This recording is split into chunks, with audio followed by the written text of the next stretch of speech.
Hello everyone! Welcome back sa aking munting channel. For today's video ay pag-uusapan natin kung sino nga ba ang makakasama ni Reyna at ni Mama Melanie at syempre ang ating 1M big time sponsor sa pagamutan ni Reyna.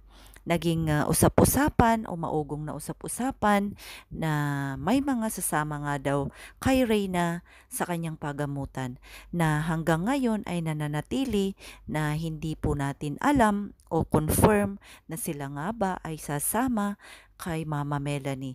Ganun pa man, sana ay magantay na lang po tayo kung ano man ang final decision. Ang mahalaga ay madala po si Reyna na nga finally sa pagamutan sa St. Luke.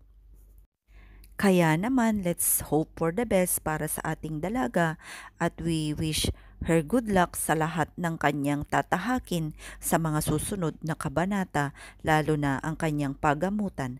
Maraming salamat and God bless us all.